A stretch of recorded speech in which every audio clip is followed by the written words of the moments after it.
జై శ్రీమన్నారాయణ. శ్రీమతే రామానుజాయ నమః. కృష్ణం వందే జగద్గురుం.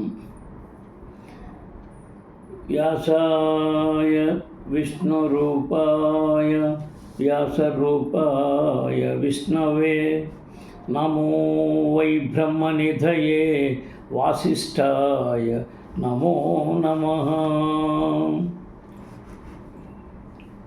భరద్వాజకులం బోధి చంద్రం శ్రీ పురుషోత్తమం వేదాంతోభయని తత్వార్థ జ్ఞానదం గురుమాశ్రయే. కృష్ణం వందే జగద్గురుం. జయ శ్రీమన్నారాయణ. శ్రీమతే రామానుజాయ నమః. అమ్మ, మనం శ్రీమద్భాగవతంలో తృతీయ స్కంధంలో అధ్యాయం 5లో 2 చెప్పుకున్నాం శ్లోకాలు. ఇవాళ 3వ శ్లోకం. జనస్య కృష్ణాద్విముఖస్య దైవాదధర్మశీలస్య సుదుఃఖితస్య అనుగ్రహాయేహాచరంతి నూనం భూతాని భవ్యాని జనార్దనస్య.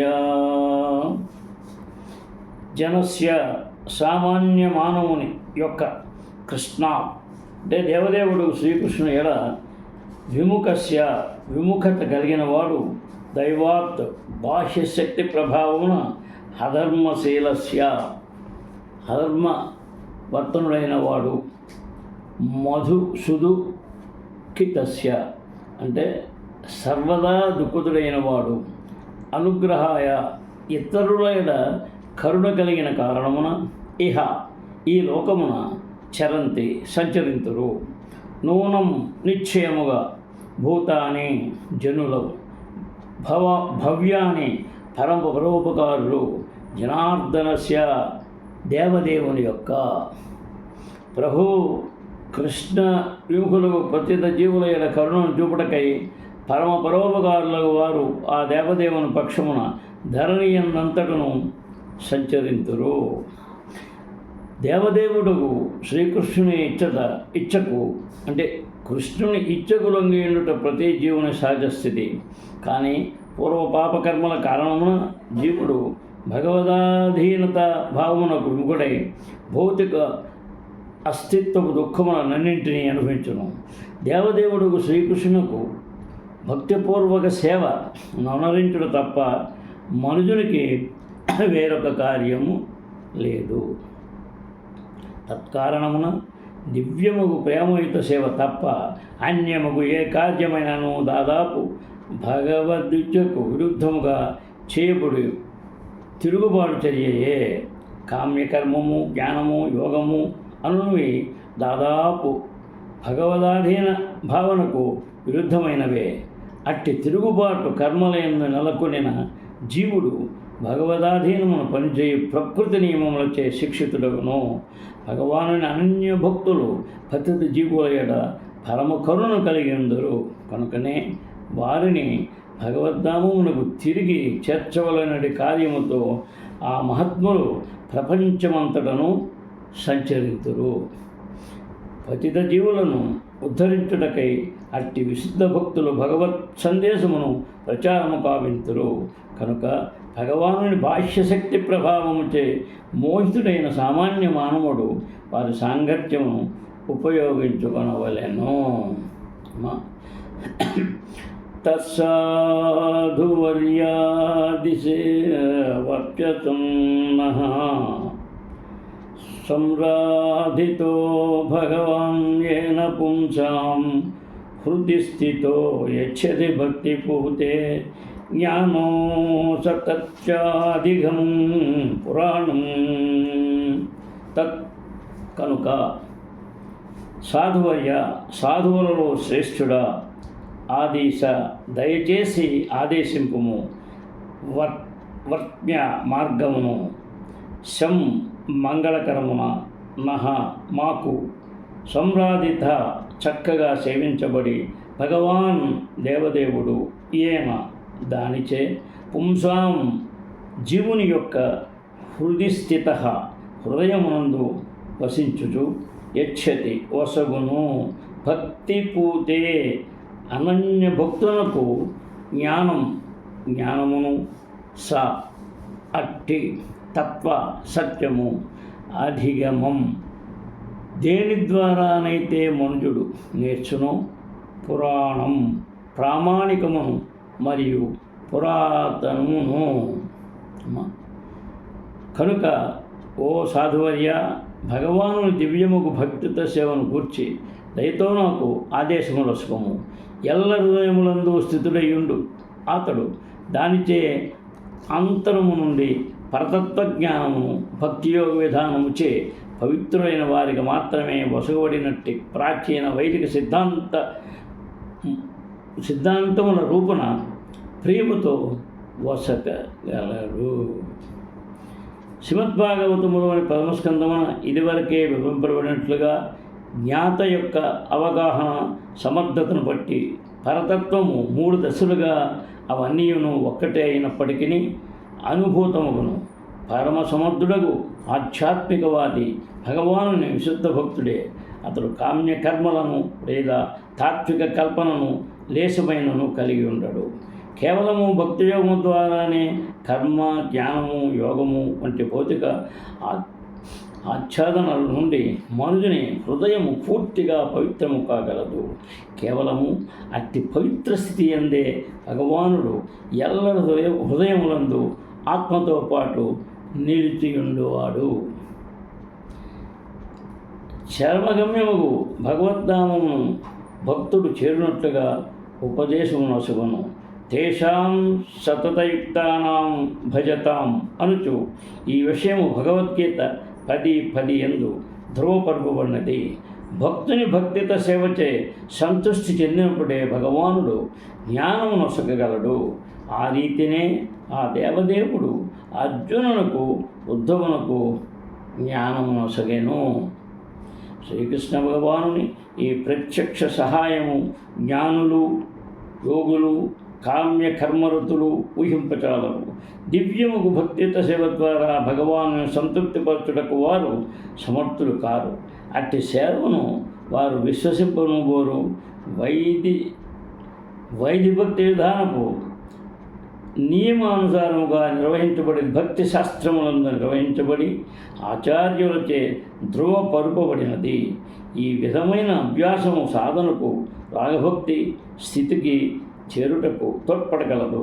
అటువంటి రాగభక్తి యందు భగవానుడు చైతన్య గురువుగా పరమ చైతన్యము రూపమున గురువు అంతరము నుండి ఉపదేశము నొసగును. ఆధ్యాత్మిక వాదులందరూ ఒక్క భక్తుడు తప్ప ఆత్మ మరియు పరమాత్మ నడుమ భేదమును కనుగొనజాలరు. పరమ చైతన్యము, వ్యక్తిగత చైతన్యము ఒక్కటైన వారు తప్పుగా లెక్కపెట్టుటే అందులకు కారణము. భక్తి రహితులతో కావింపబడు అటువంటి తప్పు గణన అంతరంగము నుండి నిర్దేశమునందులకు వారిని అయోగ్యులను కావించుతున్నది. కనుకనే భగవానుని ప్రత్యక్ష సహాయమును వారు కోల్పోయిందురు. పలు జన్మల పిదప అట్టి అద్వైత భగవానుడు పూజనీయుడు మరియు భక్తుడు ఏకకాలమున అతనితో భిన్నుడైనయు తెలుసుకోగలిగినప్పుడే వాసుదేవునకు శరణు పొందును. విశుద్ధమగు భక్తియుత సేవ అప్పుడే ఆరంభమగును. తప్పుదారి పట్టిన అద్వైతిచే అవలంబింపబడు పరతత్వ అవగాహన విధానం వీళ్ళ కష్టతరమైనది. కానీ భక్తుని పరతత్వ అవగాహన విధానము భగవానుని భక్తిచే మొదమందువాడు నుండి ప్రత్యక్షముగా లభించును. కనుకనే పలువురు సాధకుల తరపున విదురుడు తొలుతనే భక్తియోగ పదమును గూర్చి మైత్రేయుని ప్రశ్నించెను. ఆ భక్తి యోగం ద్వారానే హృదయస్థుడై ఉన్న పరమాత్ముడు ముదమందగలడు. తర్వాత కరోతి కర్మాణి కృతావతారో యాన్యాత్మతంత్రో భగవాన్ శ్రేయదిశః యథా సజ్జగ్ర ఇదం నిరీహః సంస్థాప్య వృత్తిం జగతో విధత్తే.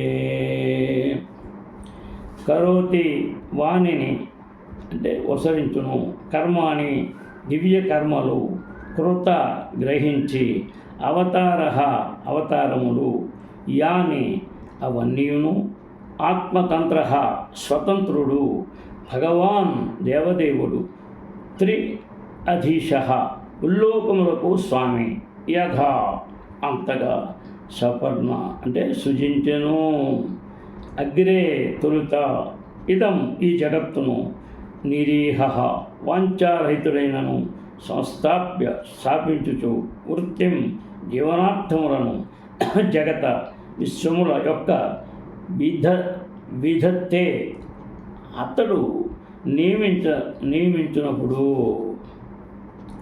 ఓ మహర్షి, స్వతంత్రుడును మరియు వాంఛారహిత త్రయాధీశుడును, సమస్త శక్తుల నియామకుడును అగు దేవదేవుడు ఏ విధముగా అవతారమును దాల్చునో, పోషణార్థమును క్రమానుగత నియమములు చక్కగా ఏర్పాటు చేయబడి ఉన్న జగత్తును ఏ విధముగా సృష్టించునో దయచేసి వివరింపుడు అని అడుగుతున్నారు.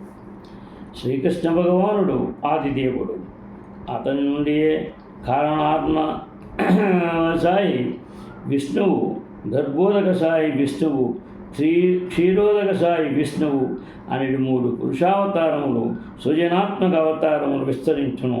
సమస్త భౌతిక సృష్టి ఈ 3 పురుషులచే వివిధ స్థితులలో భౌతిక శక్తి ఆధీనమును కావింపబడును. ఆ విధముగా భౌతిక ప్రకృతి భగవానుని చేతనే నియమింపబడినదై ఉన్నది. భౌతిక ప్రకృతి స్వతంత్రమైనదని తలచుట అన్నది మేక గొంతుపై గల తిత్తుల యందు క్షీరమును గాంచుట వంటిది. భగవానుడు స్వతంత్రుడు మరియు వాంఛారహితుడు. భౌతిక కోరికల పూర్ణము కొరకై మనము పెక్కు గృహకలాపములను సృష్టించుకొనుచుందము. కానీ ఆ విధంగా తన స్వీయ తృప్తి కొరకై భగవానుడు భౌతిక జగమును సృజించుటలేదు.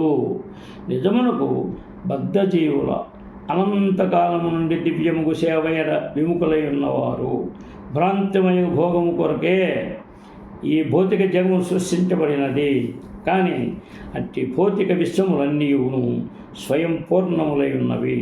వాని యందు పోషణకు ఎట్టి కొరతయూ లేదు. అయినను బాహ్యమునకు ప్రపంచ జనాభా అధికమైనప్పుడు లౌకికులు అల్పజ్ఞతచే కలతనొందుదురు. జీవుడు భూమిపైకి రాగానే వాని పోషణ భగవానుచే వెంటనే ఏర్పాటు చేయబడును. మానవుల సంఖ్యను అధిగమించి ఉన్నట్టు ఇతర జీవులనన్నుడును పోషణార్థము కలత చెందబోవు. తిండి లేక అవి మరణించుటయు కనిపించదు. కేవలము మానవ సంఘమే ఆహార పరిస్థితిని గాంచి కలత చెందుచుండును. కార్యనిర్వహణమందరి అక్రమములను కప్పిపుచ్చటకు అది అత్యధిక జనాభాభివృద్ధి సాకుగా తీసుకొని జరుగుచుండును. ప్రపంచమున ఏదేని కొరత ఉన్నచో అది కేవలము భగవత్ చైతన్యపు కొరకు మాత్రమే. లేకున్నచో భగవత్కరుణచే దేనికి నీ ఇచ్చట కొరత లేదు. యథా పునః స్వేఖ ఇదం నివేశ్య సేతే గుహాయాం స నివృత్తవృత్తి యోగేశ్వరాధీశ్వర ఏకయేత ధనుప్రవిష్ణో బహుధా యథాసీత్. యథా అంతగా, పునః తిరిగి, స్వే తన యొక్క, ఖే ఆకాశ రూపమునందు, విరాట్ రూపము, ఇదం ఈ, నివేశ్య ప్రవేశించి, సేతే శయనించును, గుహాయాం విశ్వమునందు, సహ అతడు దేవదేవుడు, నివృత్త యత్నము అవసరము లేనివాడు, వృత్తి జీవనార్థము, యోగ అంటే ఈశ్వర అంటే సమస్త యోగ శక్తులకు ప్రభు, అధీశ్వర సమస్తమునకు యజమాని, ఏక అద్వితీయుడు, ఏతత్ అంటే ఈ, అనుప్రవిష్ట అంటే తదుపరి ప్రవేశించి, బహుదా అసంఖ్యాకముగా, యథా అంతగా ఆ సీట్ నిలిచియుండును. ఆకాశ రూపమును విస్తరించి ఉన్న తన హృదయమునందు శయనించి ఆ విధముగా సమస్త సృష్టిని ఆ మహాకాశమునందుంచి పలు జీవులుగా వివిధ జీవజాతులుగా వ్యక్తమయ్యేవారు అతడు విస్తరించును. యోగీశ్వరుడును అధీశ్వరుడును అయిన కారణమున ఆ దేవదేవుడు తన పోషణార్థము ఎట్టి యత్నము కావింపనవసరము లేదు. ఆ విధముగా అతడు జీవులందరకు భిన్నుడై ఉన్నాడు. శ్రీమద్భాగవతంలోని పలు భాగములందు పేర్కొనబడిన సృష్టి లయములకు సంబంధించిన ప్రశ్నలు వివిధ కల్పనలకు చెందినవై ఉన్నవి. కనుకనే వివిధ జిజ్ఞాసులచే ప్రశ్నింపబడినప్పుడు వివిధ ప్రామాణికులచే అవి భిన్న భిన్నములుగా వర్ణితమైనవి. సృష్టికి సంబంధించిన విషయములు మరియు వానిపై భగవానుని ఆధిపత్యము అని వాని విషయమున ఎటువంటి భేదము లేనప్పటికీ వివిధ కల్పముల కారణమున వానికి సంబంధించిన సూక్ష్మాంశములందు కొన్ని భేదములు ఉండవచ్చును. మహాకాశము భగవానుని భౌతిక దేహము విరాట్ రూపముగా పిలువబడినది కాగా భౌతిక సృష్టిలన్నీను ఆ ఆకాశమునందు భగవాను హృదయముందు నెలకొని ఉన్నవి. కనుకనే ఆకాశము స్థూల దృష్టికి తొలి వ్యక్తీకరణము మొదలుకొని ధరణి వరకు ప్రతిదీయు బ్రహ్మమనియే పిలువబడును. సర్వం కల్విదం బ్రహ్మ అనగా భగవానుడు తప్ప వేరేదీనూ లేదు. అతడు అద్వితీయుడు. జీవులలో ఉన్నత శక్తి కాగా భౌతిక పదార్థము న్యూనశక్తి ఉన్నది. ఈ శక్తుల కలిగే భగవానుని హృదయమునందు విలసితమైండు ఈ భౌతిక జగత్తు వ్యక్తీకరణను కలుగజేయును. జయ శ్రీమన్నారాయణ. శ్రీమతే రామానుజాయ నమః. కృష్ణం వందే జగద్గురుం శ్రేయకాంతాయ కళ్యాణనిధే నిదర్దినాం శ్రీవేంకటనివాసాయ శ్రీనివాసాయ మంగళం. ఈరోజు శ్రీమద్భాగవతంలో తృతీయ స్కందంలో మనం అధ్యాయం 5లో 6 దాకా చెప్పుకున్నాం. జయ శ్రీమన్నారాయణ. శ్రీమతే రామానుజాయ నమః. కృష్ణం వందే జగద్గురుం. సర్వే జనా సుఖినో భవంతు. జై శ్రీకృష్ణ.